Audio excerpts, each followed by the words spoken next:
Hey, Vincy Lou Who, how are you? Hey, Wild Child, are you on there too?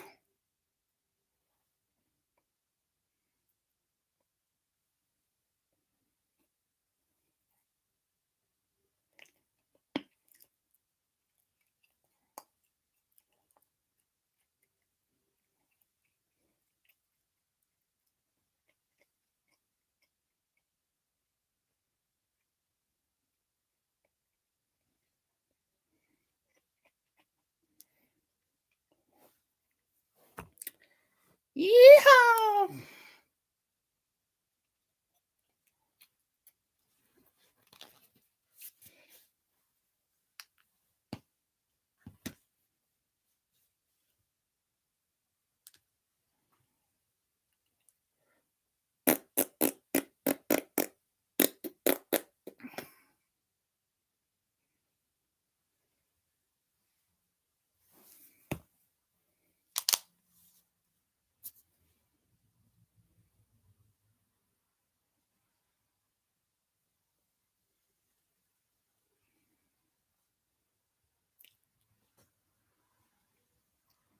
Who's with me?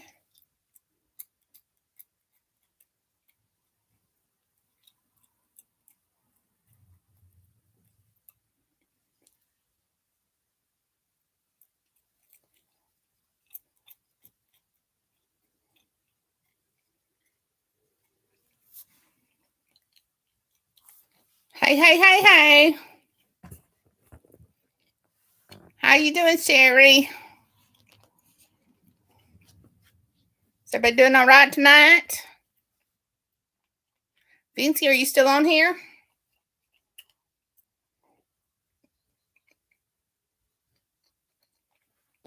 If you are having problems, hey, Miss Shirley. If you're trying to get on here and you're having issues, but you can see my video, click on my head. Just tap on my head and a chat box should come up. Whew, don't I know it, Sherry? I keep acting like I got bifocals in these glasses and I don't.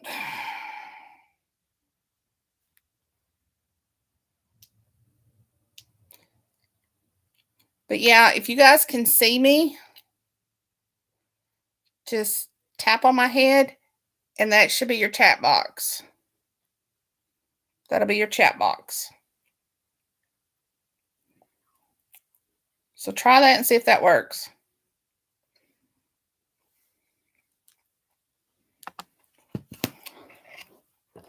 Sherry, Sherry baby. Sorry.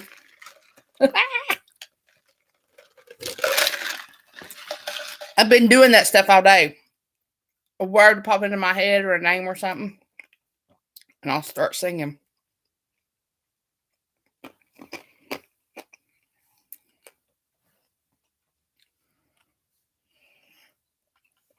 Yeah, serious weather was last week was absolutely insane. Vincy, I didn't know what happened to you. You were there, then you weren't. Vincy, did you tap on my head? Sherry to a hotel? Dang, girl. Oh, that's just a blanket. But thank you. I used to collect all things zebra, but I've gotten out of that now.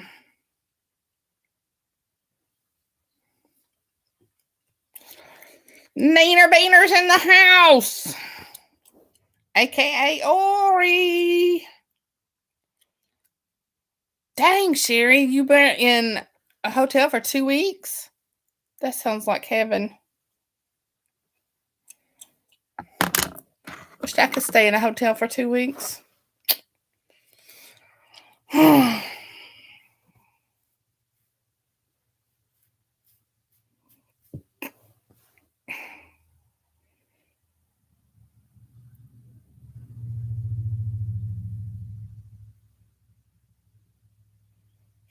And Sherry, you're from Kentucky?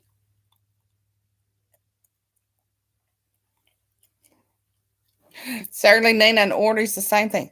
All right. If you're trying to get on and you can see my video and maybe even hear it, tap on my head and the chat box should come up. If you're watching it from your phone. I think we got a bunch of people trying to get on that can't.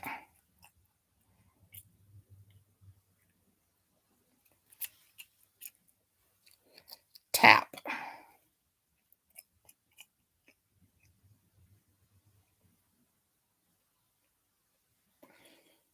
Hey, Teddy. Okay, I thought that's where you were at.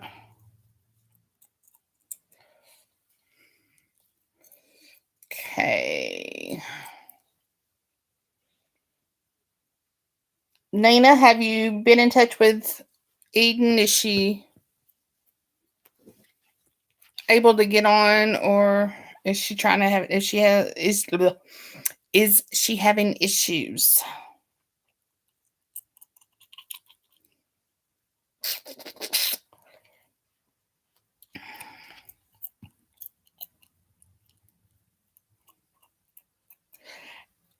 Vincy, I'm not sure that helps because I'm putting that on there because I don't know that they can even see the chat.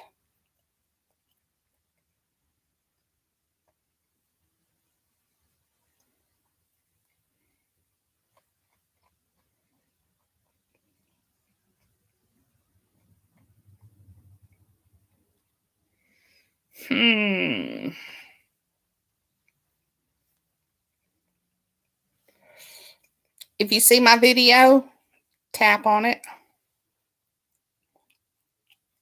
and the chat will come up.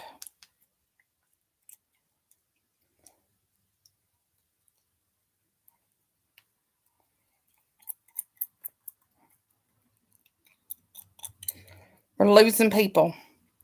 I'm going to go ahead and get started reading, and then we'll go from there, okay?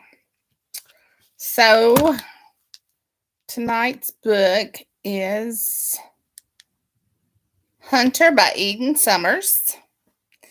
And the first chapter is from her point of view. So, let's get started. The weight of a psychopath's gaze rests heavy at the back of my neck. He's watching me, stalking me, probably already fantasizing about how my bones will break under his fist. I fight to contain a smile and cross my legs, allowing the hem of my skin-tight skirt to hitch higher along my thighs. Every move I make is strategic. Every slow blink, every bated breath, every swipe of my lace glove covered fingers along my exposed neck. I've practiced this a million times. I always do because this needs to be perfect. Second chances are for the unprepared, and I'm anything but. My auburn wig is for his benefit. The brown contact lens, bright red lipstick, and fuck me boots, too. Tonight, I'm an actress, and my role is that of a novice escort, his ultimate temptation. I steer the toothpick speared olive around in my martini glass, feigning loneliness. My mark, Dan Roberts, has to be beside himself with interest, salivating, his palms itching, his cock hardening. He's picturing his hands around my throat, anticipating how hard he'd have to squeeze for how long before I lost consciousness. I know this because I've watched him for weeks. He's become predictable. All those nights spent in the shadows stalking him as he stalked other women has paid off. And it could have been just as easy for the local Portland police to track his crimes if they'd bothered to take the word of numerous beaten women over the statement of a rich senator's son. Only they didn't. Hey, LaSasha. He is a big freak, isn't he? Their pockets had been lined with so much green that the evidence didn't matter anymore. Fake alibis were taken as legitimate accounts. Photographs of beaten, bruised, and broken bodies were discarded, just like good old Danny Boy had done with the women he had tormented once he'd gained his sadistic fix. This man is a criminal, a vile waste of oxygen, a pathetic piece of garbage. And apparently, I'm the only one with enough devotion to take out the trash. From the corner of my eye, I see him approach, stopping directly beside my perch on a cracked leather stool. He jerks his chin at the young female bartender and slides his hand over the scratched wooden bar. Whiskey. Let me get that voice right. Whiskey, because he's a bad guy. Whiskey. His voice is loud with an undertone of control. He loves control, lives for it. I glance at him from the corner of my eye and see no beauty in what people have described as a handsome man. His pale skin is smooth, his raven hair clean cut and combed. Dark eyelashes frame what I know are deep brown irises, and his lips are lush and inviting. Or they would be if I didn't know he was a few Fruit Loops short of a carton. I scoot forward on my stool to place my drink on the bar, but deliberately miss my target. The glass topples, the liquid racing toward the man's hand. I lunge for his wrist, pushing it out of the way to save his immaculate suit and exaggerate my loss of balance. I topple, my shoulder ramming into him, my stool knocking his. Oh my gosh, I am so sorry. He turns, those strong, destructive hands clutching my upper arms to stabilize me in my seat. Are you okay? Yeah. I licked my lower lip, quick, panicked, and nod.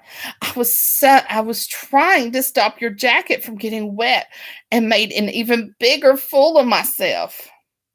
You're not a fool. He releases his grip and rights my martini glass as the bartender mops up the mess. Let me replace your drink. Dan turns to the woman behind the bar, not waiting for my response. When you're done, can you get her another martini? Sure. Just give me a few seconds.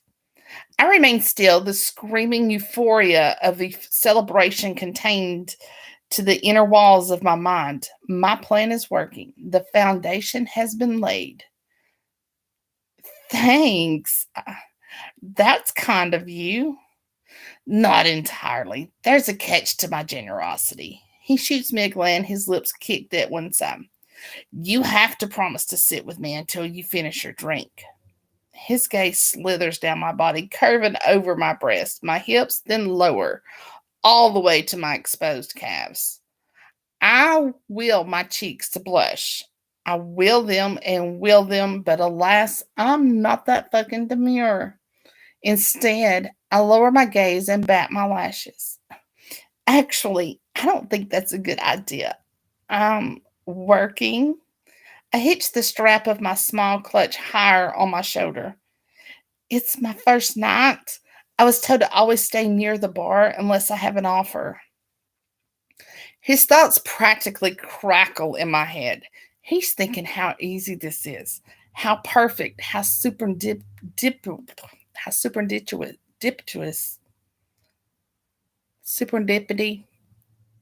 only US.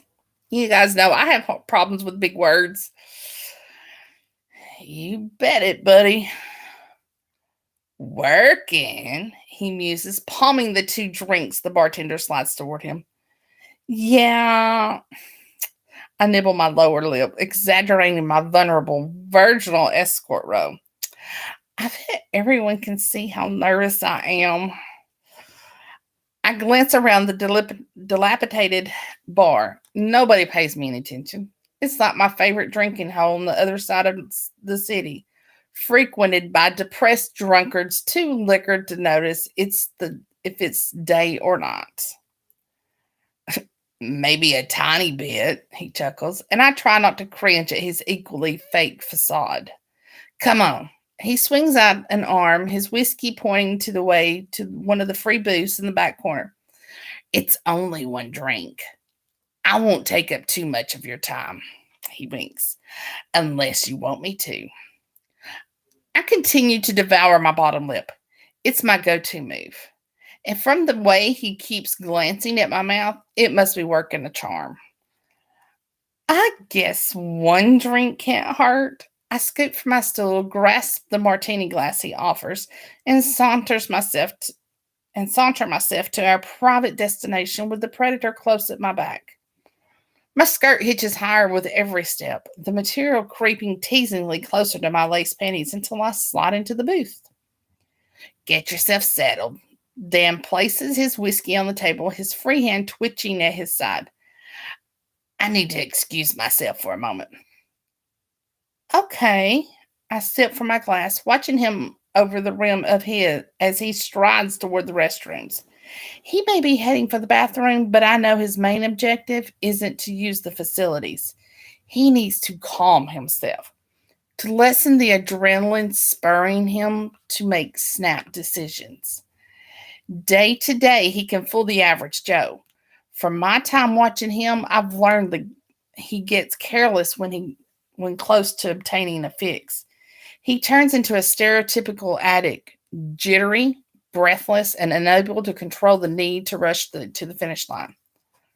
I've triggered his game. There's no turning back. He wants me, needs me. He's hungry for my screams, and that's okay because I'm just as hungry for his. This man, although vile and psychotic, is actually quite special. He's not just the focus of another one of my retribution projects. He's more, much more. This smug piece of shit could be the key I've spent 10 years searching for. He could quite possibly be my holy grail. With a lazy glance around the room, I open the tiny baggie stuck to the inside of my blouse cuff and rest my fingers on the rim of his glass. Fine white powder falls over my palm and into the liquor.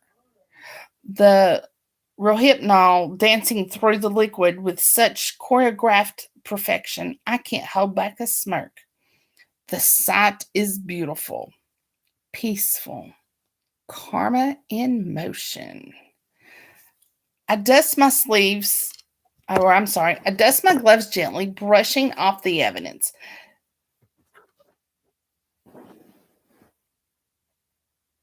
Then bite the olive from my toothpick and give the concoction a stir. In seconds, the betrayal disappears, dissipating into sweet nothingness.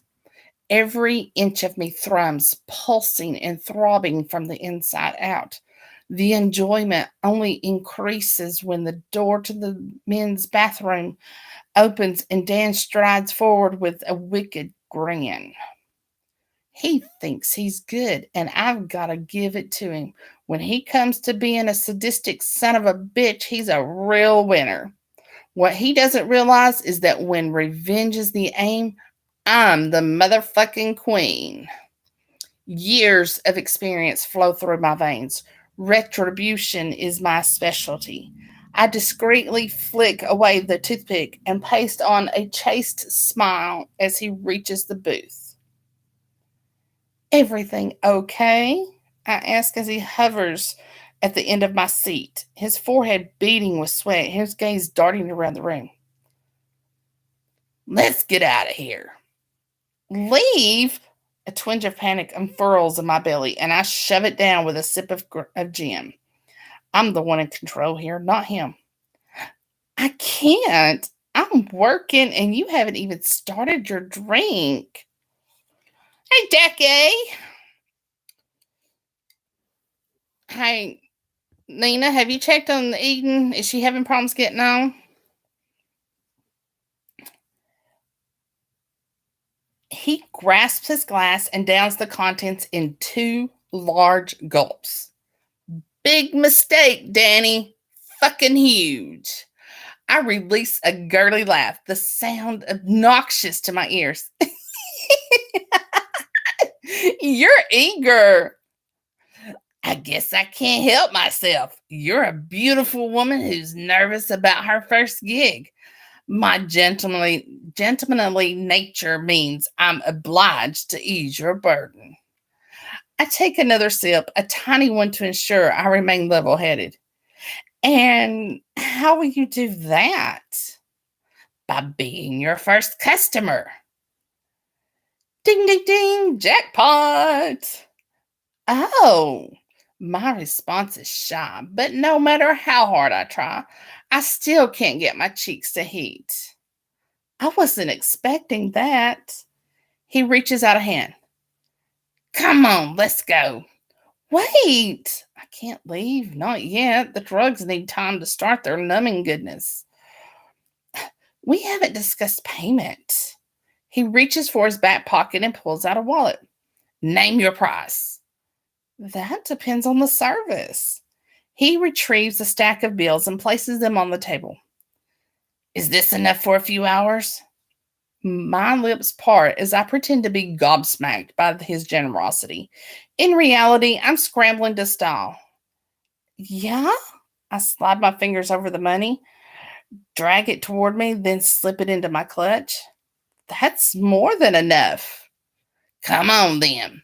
He raises his hand again, and I stare. It's still too soon, too quick. If I leave now, I'll have to think on my feet to slow down this sequence. And although I'm shit hot and shiny when it comes to this, I'd prefer not to take unnecessary chances on such a special project. Can I finish my drink first? His mask of charismatic charm falters with the narrowing of his gaze. I don't have all night, sweetheart. Right. Fuck you. Of course not. I slide from the booth, ignoring his offered hand, and lead the way onto the chilly night air. Maybe I should buy a bottle of something to celebrate. I spin back to face the door, only to be stopped by his large frame sliding in front of me. I know you're nervous, but we don't need it. His rush for a fix has risen to fever pitch. His eyes are glazed, his cheeks are flushed. It'll only take a second. I sidestep and he shadows me. I've got whatever you need back at my place. He walks forward and I'm forced to retreat. One step. Two. I raise my hand, placing it on his chest as I plant my feet. I'm sorry, I'm going about this all wrong. We still haven't discussed logistics. Stall, stall, stall.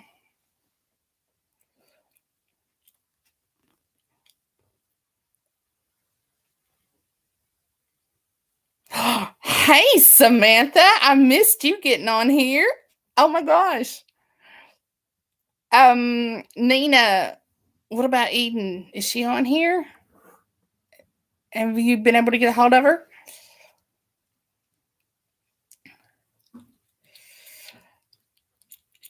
I have a room within I have a room within walking distance. It's small and simple and does the job. I just prefer if we had something to break the ice when we get there. Maybe a bottle of whiskey or some wine. I know a lot of body parts that taste better when moistened with liquor. Those plump lips smile down at me, and I see the expression for the threat it is. With you, sweetheart, I don't want booze. He grabs my hand in a tight grip, and it takes my strength not to knee him in the groin like my intuition demands. Now, come on. He tugs me along the footpath toward the parking lot. My car is down here.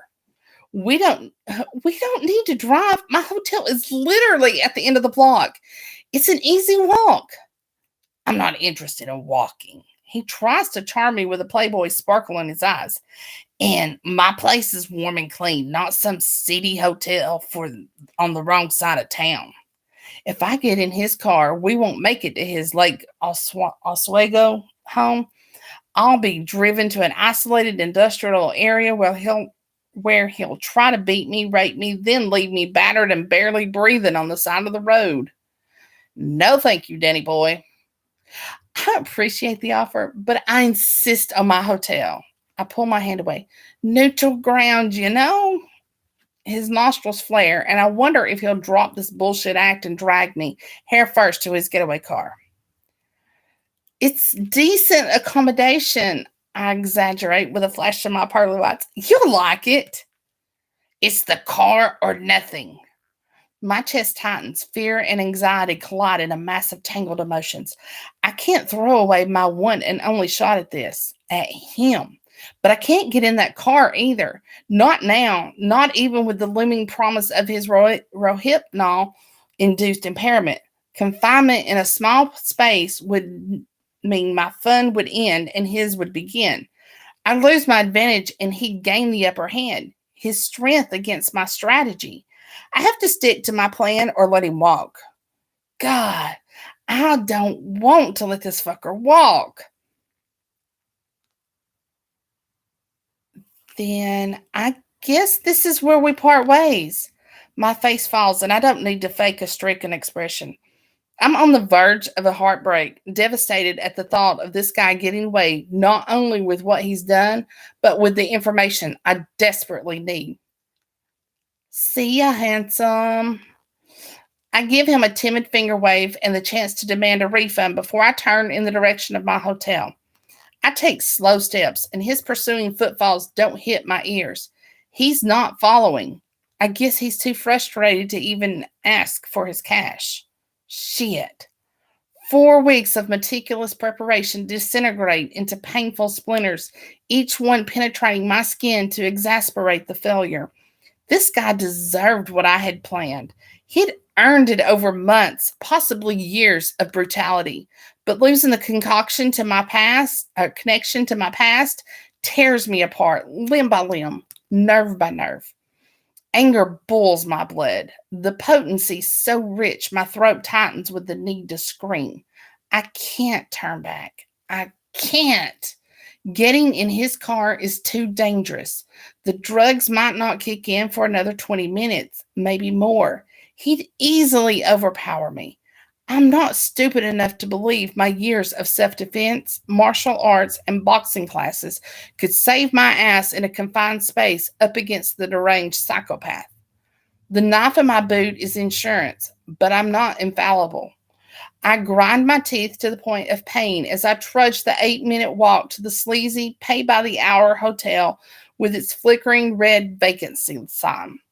What the hell am I going to do? I may never get another chance to find Jacob. I've failed again. And not only on a personal level, but all these women Dan has abused won't get a vicarious taste of vengeance. How have I messed this up? Was the meticulous preparation not enough? Should I have watched him for longer? Could I have tried harder? Risk more? Fuck.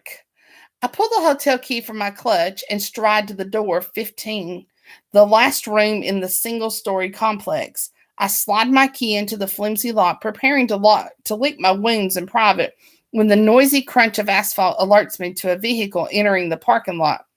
My heart kicks, a sixth sense sends goosebumps erupting from my arms. Or maybe it's optimism. I want this. I want it enough that each breath hitches in my throat. I glance over my shoulder, my limbs throbbing, and come face to face with the impeccable good fortune that stares back at me. Chapter 2, still her point of view. I paste a surprised look on my face, placing my mental celebration on hold. Dan cuts the engine, slides from the car, then slams the door shut. You changed your mind? I ask. Yeah, he stalks toward me, his smile stiff. I did. I unlock the hotel door and push it wide, allowing him to proceed. After you. He doesn't respond as he strides inside, not bothering to scope his surroundings. This smug piece of shit thinks he's invincible, and I can't wait to prove him wrong. He slumps onto the well-worn bed, the cheap springs squeaking with his with his heavy weight. A frown spreads across his forehead as he stares blankly at the tiny kitchenette in front of him. Could my buddy Rohypnol have given him a friendly nudge of disorientation? You okay? I purred, closing the door to the world. Yeah, he clears his throat. You got a glass of water or something? Sure. I saunter to the sink, and the hair on my neck tingles as my back faces him. Limit vulnerabilities. Stay alert. He pushes to his feet while I begin filling a cloudy glass with tap water. Every inch of me is intense, ready to attack. But I continue the monotonous actions, turning the tap off slowly and drying my hands on a dirty dish rag. I swing around. He paces near the door like a caged dog. He wants out. But there is no out. Not until I have what I want. Here. I hand him over the drink and point to the sturdy wooden chair strategically placed between the bed and the stained sofa. Have a seat and I will make you feel comfortable. He takes large gulps of the water, the deep grooves of his frown still intact, when he hands back the empty glass. No. He shakes his head in a mix of confusion and agitation. Let's go. I'll take you somewhere better than this. We have all we need right here. I grab his wrist and lead him forward, guiding him to the seat to sit in the hot seat. I've been at my table and slide my hand under the pillow on the bed. He watches as I produce a handful of thick red ribbon. I sway my hips to imaginary music on my return and let the long lengths of material fall to the floor, dragging behind me. This room is a dump, he mutters. We need to go to my place. He grips the armrest, preparing to stand. Don't. I lean over and get in his face. It will be fun to have sex in here. It adds to the fantasy. I inch closer, his stale breath brushing my lips. I'm the weak woman in distress, and you're the wealthy, charming man here to save me. But every fantasy has to be earned. Let me earn this. After that, I'll go wherever you want. Hey, Eden made it. Yay! Hi, Eden. Thank you for letting me read this. His jaw tightens, his features harden. You've got 5 minutes. I can work with that. It isn't a lie. Once he's tied, his ability to negotiate is over. The game is won. All that's left is the celebration. I hold his right wrist to the armrest and begin binding it to the wood with my ribbons. What the fuck are you doing? He lashes out, gripping a fistful of my hair, or my wig. I gasp, feigning fear when the reality is anger shooting through my body. It's a part of the show, I plead. A rustle of noise sounds from the back of the room, in the bathroom. No, it must be right outside the window, in the alley. My escape route. The potential for someone to overhear freezes my blood. It seems to have the same effect on Dan because he releases my hair and scowls at me. Hurry up and do your thing. I slur Morrison's words.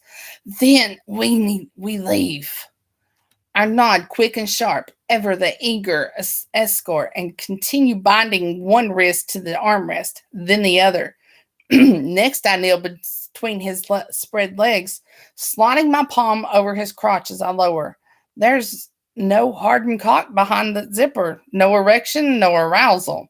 Not surprising. He won't get turned on again until he's in control, not until he's inflicting pain. I bat my fake lashes at him and tie his ankles to the chair.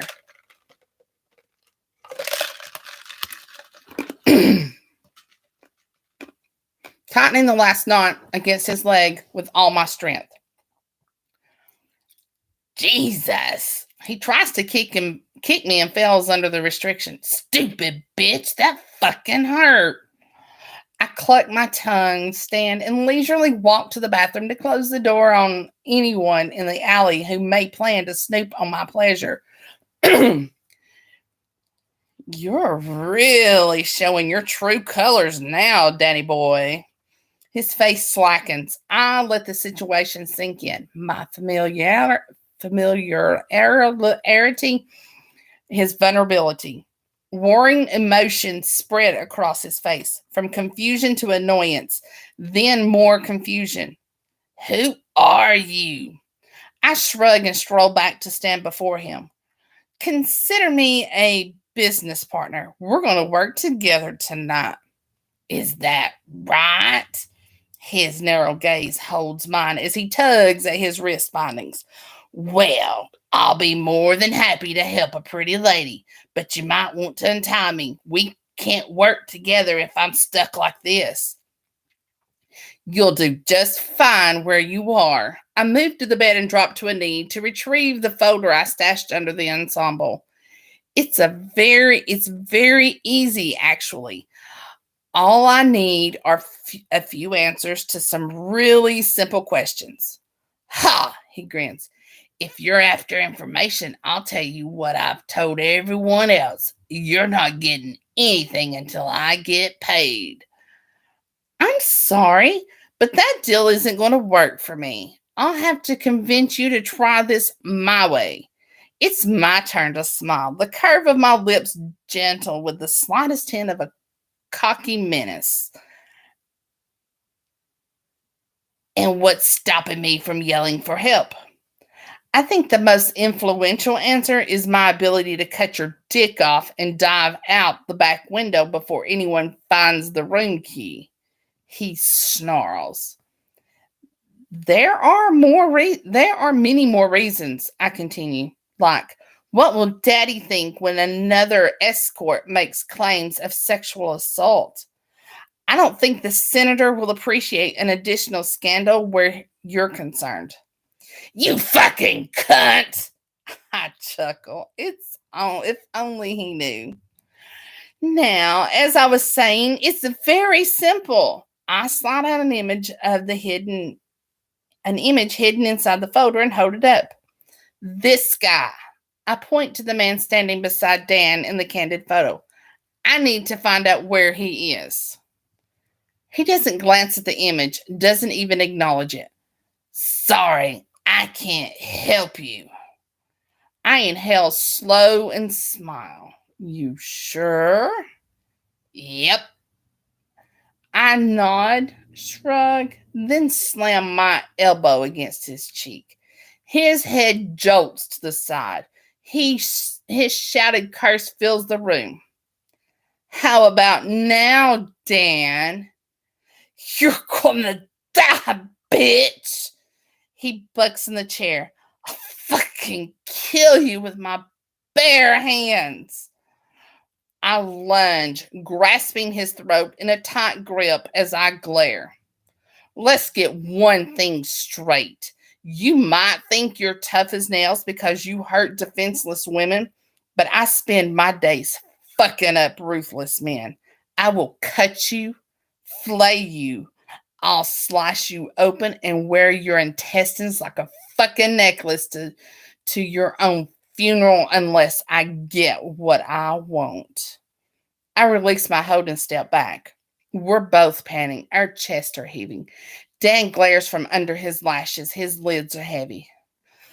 Something is wrong. I feel like I'm going to pass out. That would be the Rohypnol I gave you back at the bar. It's only going to get worse. His eyes widen. It also means we're on a tight schedule. So tell me. I raise the photo and wait until his attention strays to the image. The guy standing beside you. Where can I find him?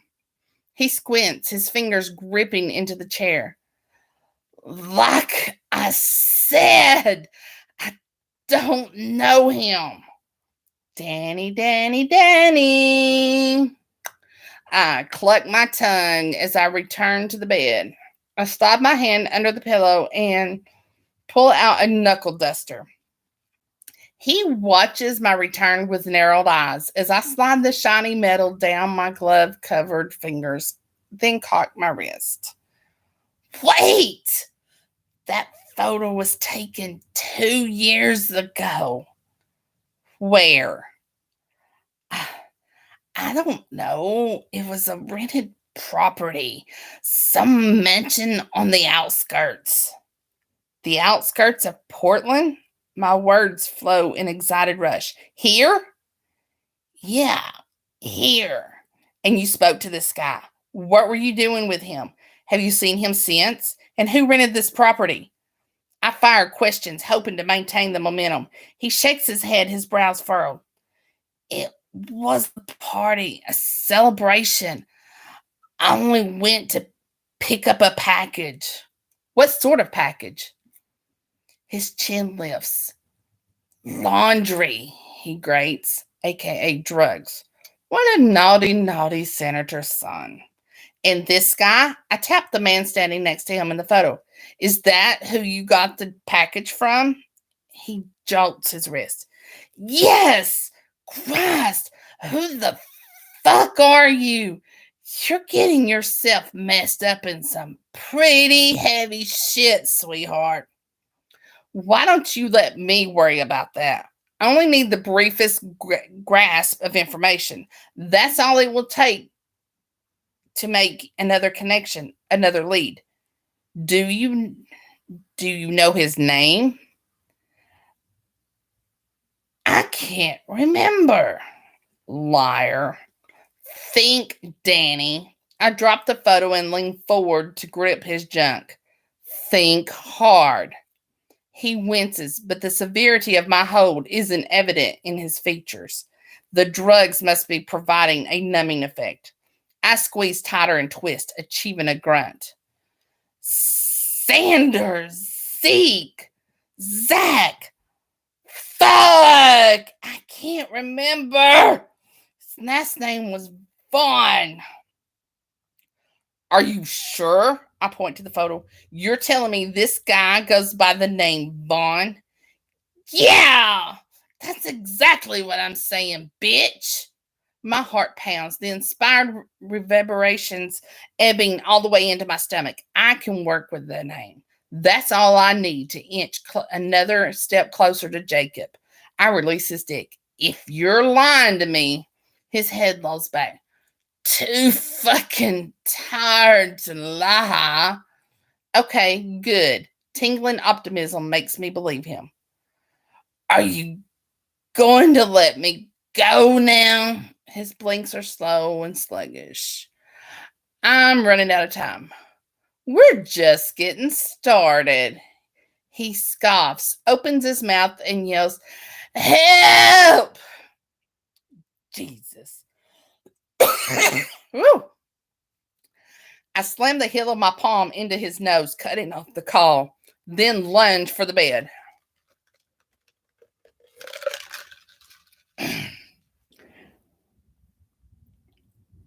In seconds, I retrieve the gag from under the pillow and have it pressed to his mouth.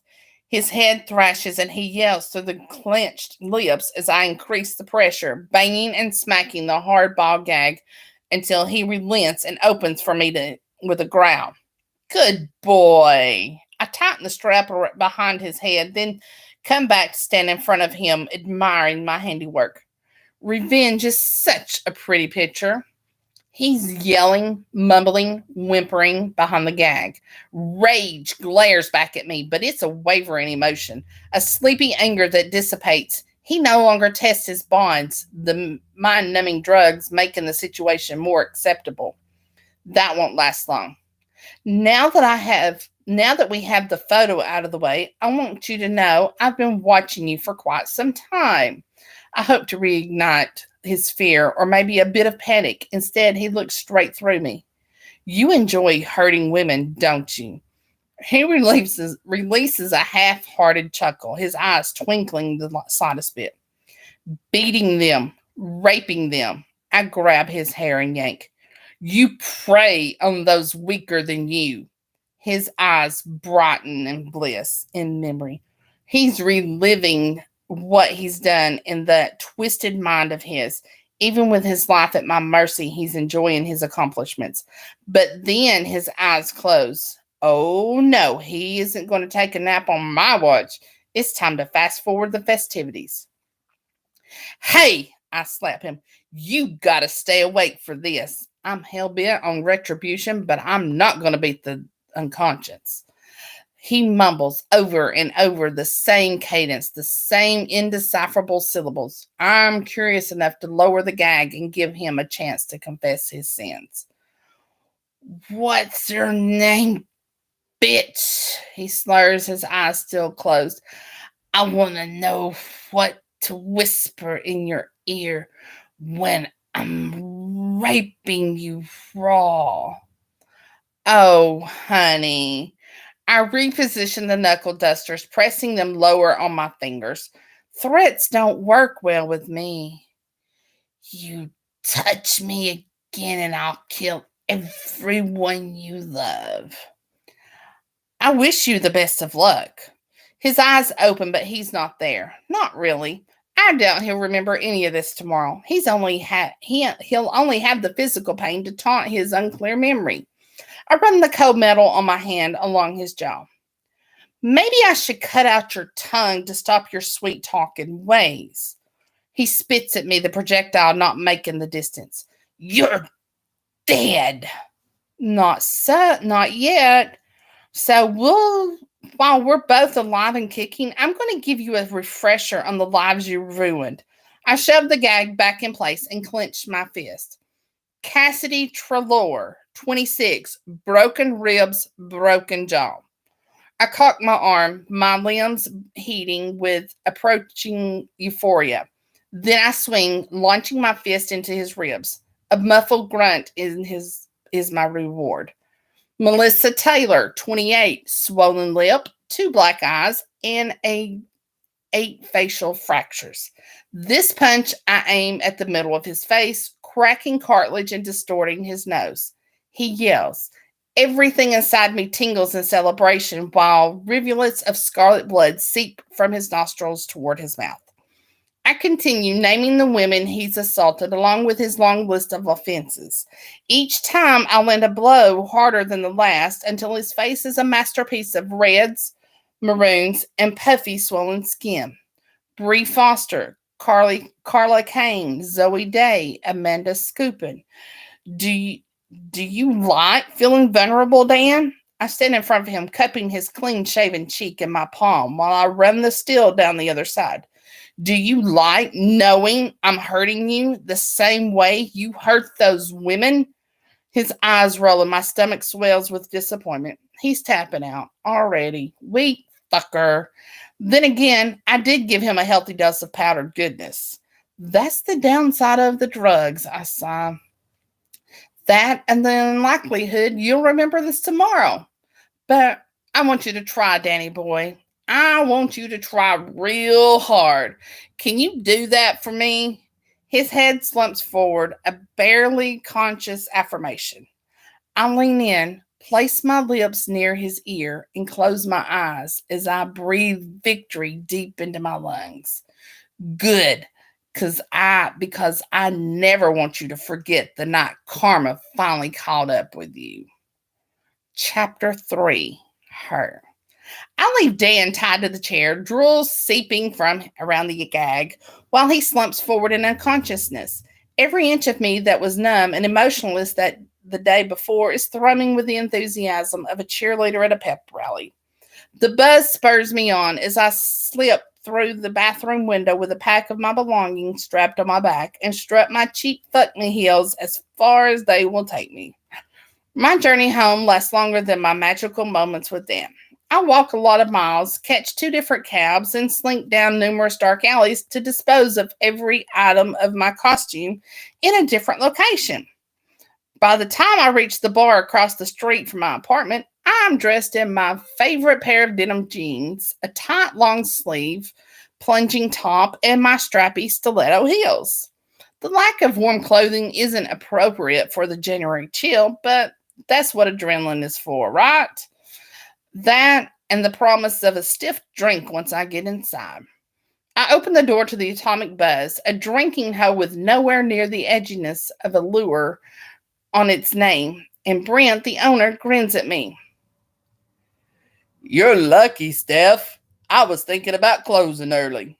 I glance around, my attention skating over the two elderly guys playing poker near the front window, then around the soulless room to this couple whispering sweet nothings at a table in the far corner.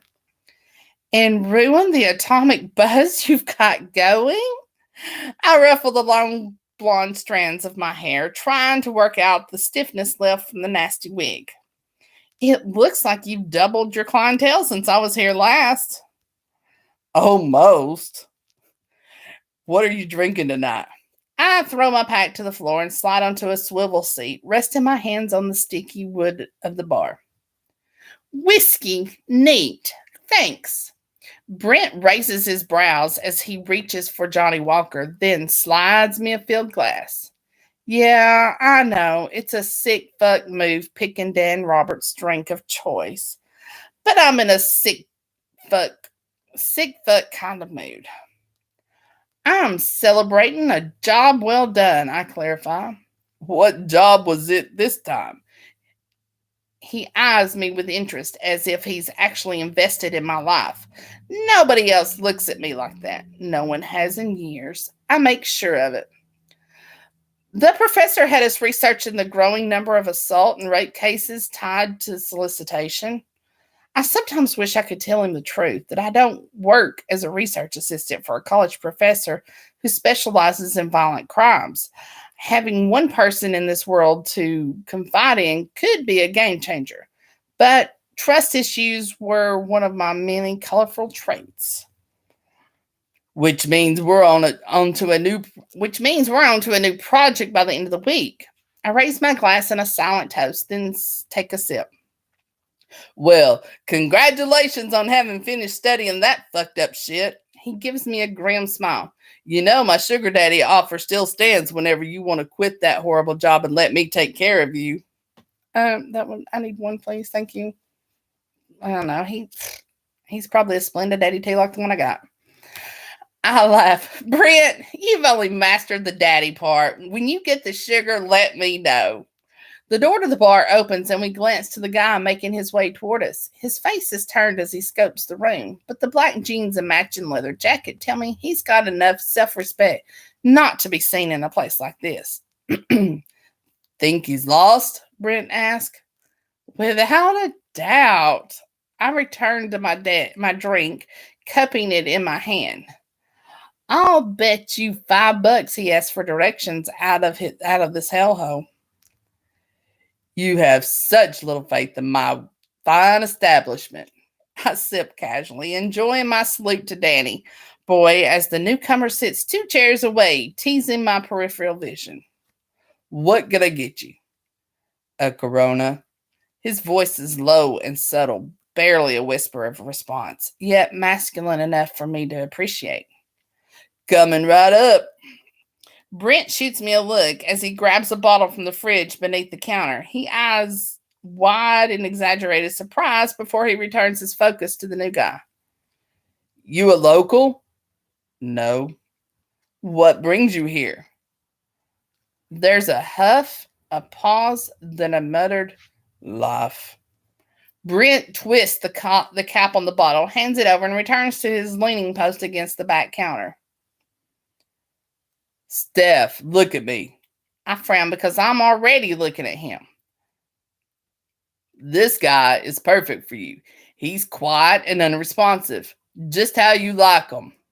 I chuckle, roll my eyes, and raise my empty glass. You need to spend less time focused on my sex life and more on pouring drinks. I chance a glance at my antisocial neighbor and take in his profile.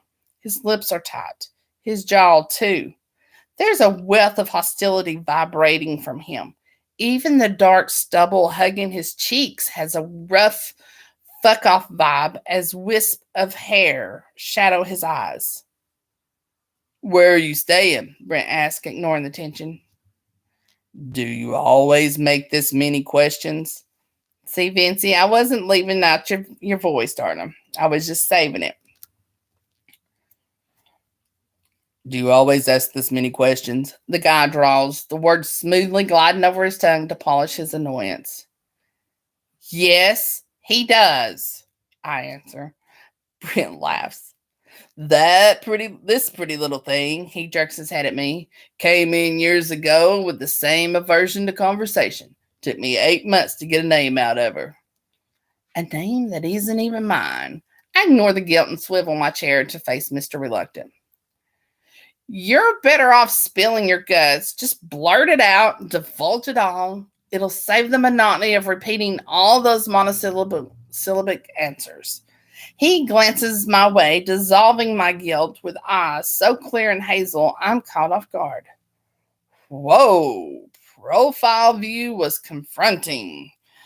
Front view, equally so, with an added hint of panty melting gorgeous. Those lips are full and dark. His stare is fierce. The tense features make me want to lick his face or slap it just to see how he'd react. You know what? Oh, you know what? Britt grasps the whiskey bottle and pours me another drink. You two are perfect for each other. Silent, secretive, and socially awkward. I hold in a snort and incline my head. He's right. He's just nailed my Tinder bio. Not that I use Tinder, I can get my kicks on my own, thank you very much. But I know at the very least, Brent will get a chuckle from my sass. What I don't expect is the slight tilt of the stranger's lips, the tiniest lift revealing a dimple in his left cheek. It's devious, devilish, and undeniably delicious on such a rough and intense face. He's not going to give up, is he? He asked. I shake my head. Not if you plan on staying here. His focus doesn't answer. Then maybe you could lead the way to another bar that doesn't pester clientele. I'm not usually caught off guard, but this man has claimed that response from me twice in less than a few minutes. Hey now, Brent raises his voice. I'm just being welcome. I'm fucking with you. Hazel eyes hold mine as the stranger gifts me with the slightest tenth of a gram. I stare for longer than I should, trying to come to terms with all the conflicting aspects of the sight before me. There's something different about him, something intriguing. Then again, I'm still high on adrenaline, which makes all my responses unreliable. So, Brent clears his throat, breaking my train of thought. In answer to my question, the stranger reverts to his scowl, a blatant sign he's annoyed at being dragged back into the game of 20 questions. My sister got knocked up by a lowlife with a heavy hand. He ended up leaving her as soon as my nephew was born. To help her out, I quit my job, packed my things, and drove here. That's, I want to say unbelievable because it is. Men like him don't exist. They aren't real, not in my world. Admirable. He shrugs and palms his beer, taking a long pull. She doesn't know yet. I only got into town tonight. Well, I hope you find the lowlife piece of shit and give him a dose of his own medicine. I don't realize what I've said until the words are out there, announcing my hunger for vengeance. He narrows his gaze, looking at me with such intensity, I feel his questions sink inside my chest to tinker with my pulse. I'm not the violent type. My heart flutters. Clearly, I'm not used to men who don't think with their fists. My world revolves around violence. My past, my present, and my future all mesh into nothing but bloodshed and suffering. This man is a breath of fresh air, crisp air against my tarnished lungs. If I had any hopes for my life, any maternal or romantic plans, I might have been tempted to sink my hook and reel into him. Here, fishy, fishy. I grasp my whiskey and fight not to guzzle it down. How old is your nephew? 8 weeks. There's no pause, not even a slight frown as he recalls the timeline. This guy is fully invested in his family, and I'm a smidge jealous. I used to be surrounded by people like him, good people, loving people, but they never looked this severe or harsh. I can feel him scrutinizing me, studying me, just like I was doing with him. Yeah, we're going to go over 9 o'clock just a little bit, so I'm going to finish this chapter for you. I'd hate to leave you hanging.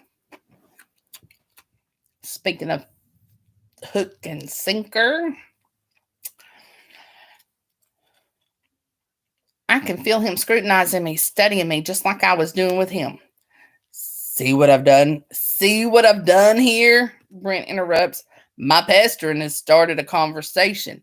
If it wasn't for me, you two would be sitting in silence. Silence is good. The stranger swirls his beer with a lazy flick of his wrist. Silence is comfortable. Silence is honest, I add, gaining another fierce stare. He inclines his head. Again, my gaze is glued to his. I can't help it. There's something about him that demands attention. Something dark, like I'm used to, and also something promising, which is entirely new to me. I suddenly feel like I want to climb his broad chest and ride his face for hours. Yeah, girl. Not a good idea. I turn back to the bar and ignore my nagging libido as the chatter continues without me. Brent returns to his questioning antics while the stranger resumes his monosyllabic answers. The conversation washes over me, sweeping away the brutal parts of the night to replace them with something basic and easy, something suburban and casual. I concentrate trying to learn more about him, but my adrenaline-filled brain is darting, looking for a hook to clasp onto. Unfortunately, it snags onto my attraction, the sexiness. My heart pounds harder with each muttered word. The minutes tick by with building lust. I glance to the large hands encasing his beer, the thick fingers, the tan skin. Hands are my downfall, my Achilles heel. I can practice his grip around my throat. I know that didn't read right. I can picture his grip around my throat, clasping my flesh, burying deep. A shudder slips through me. Damn it.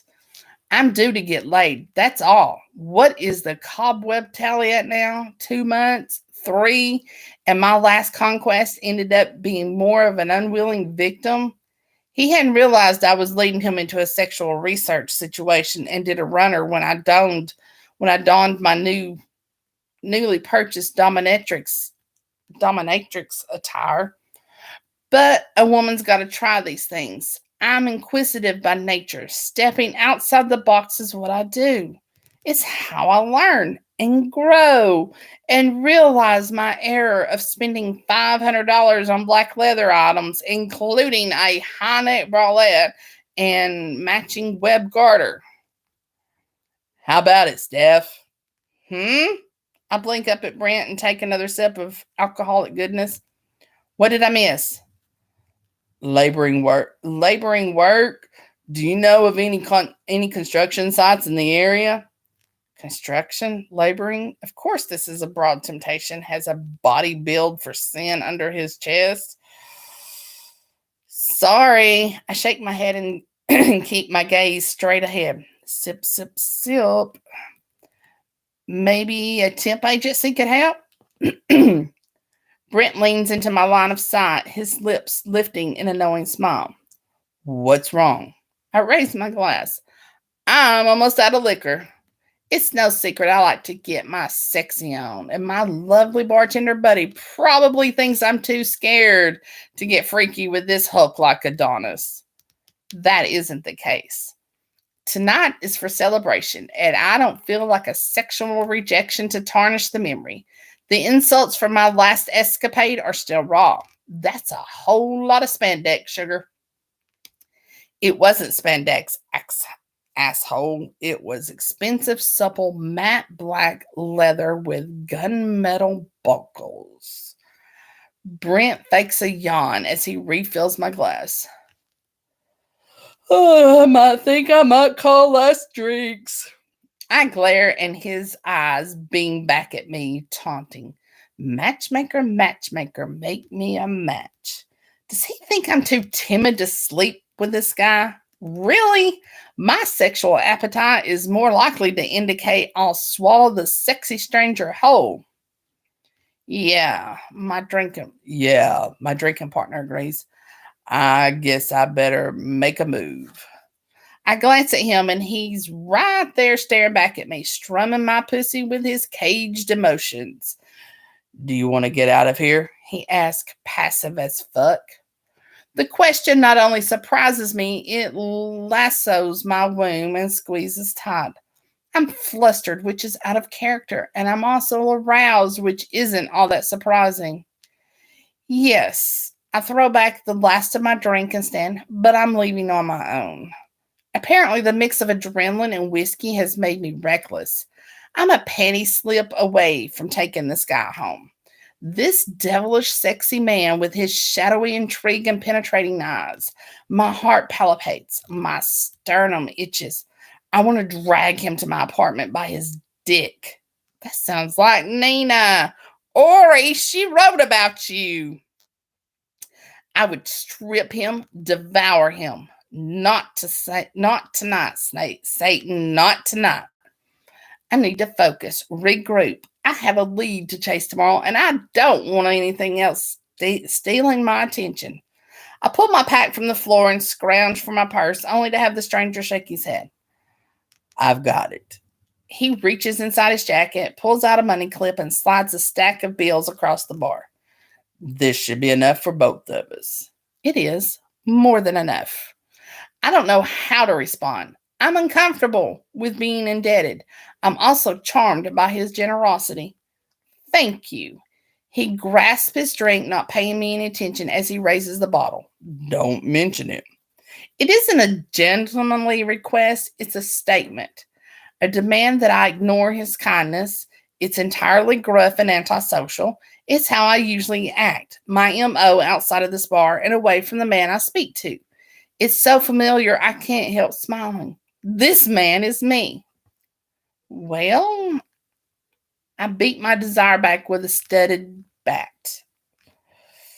It was nice meeting you. He scans me with a quick, appreciative stare, from eyes to heels and back again. I assure you, the pleasure was all mine. There's no inflection in his tone, no excitement, and definitely none of this pleasure he speaks of. But I believe him anyway.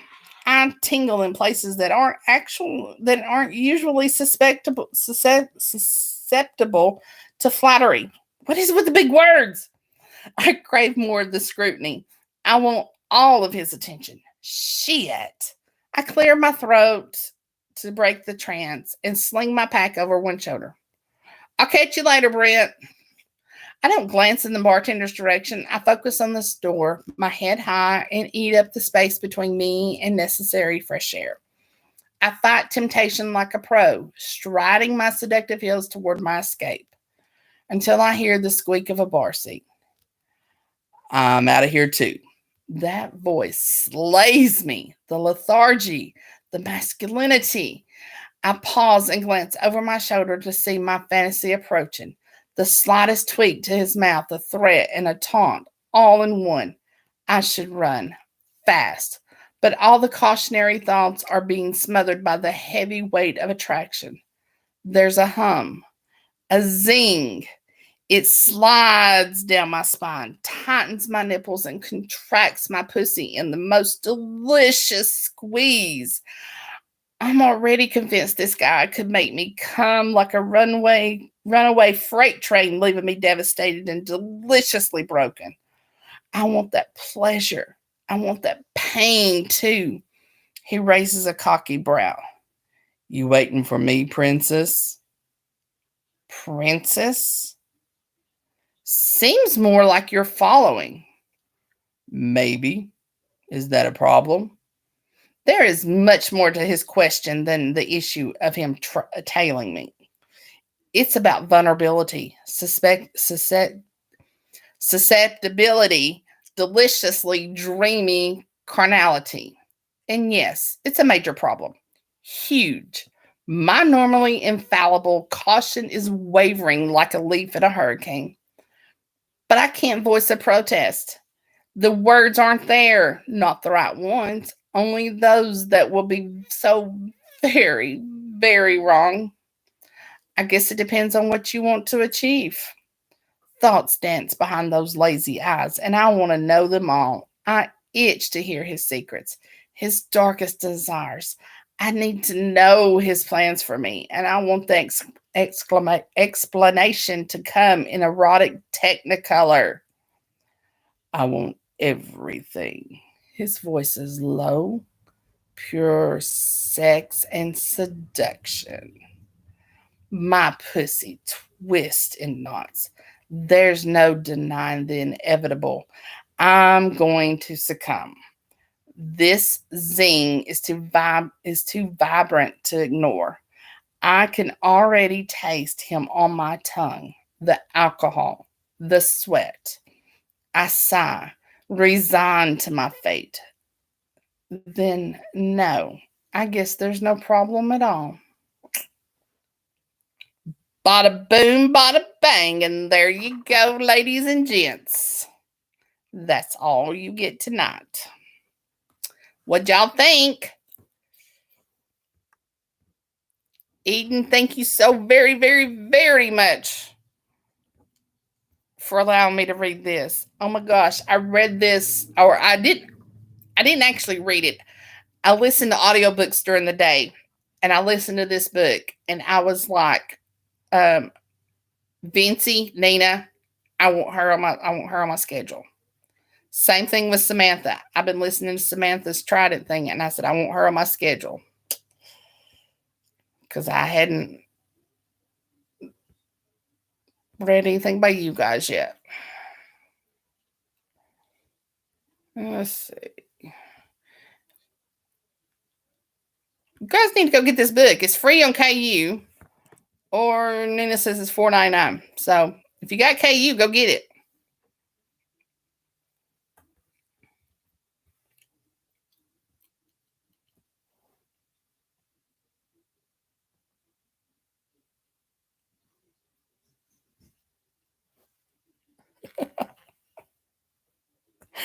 Seward and totally here for it.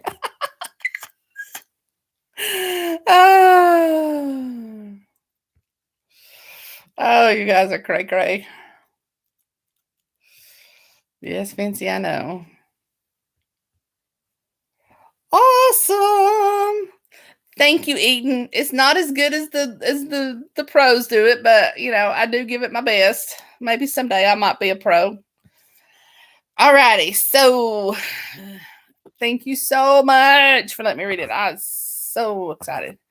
Good night, Sherry. So tomorrow night I've got Ruth Giuliani and her book Underliner. Another sexy goodness. It's more Nina's sexy goodness though. And that'll be it for the week. So you guys are lucky. My power got knocked out for about 2 hours today, and I was panicking. I wasn't sure I was going to be on here, but it came back on. So we're all good. All right, everybody. Have a wonderful evening. Have a good night. Get some reading done if you can, because, hey, reading is where it's all at.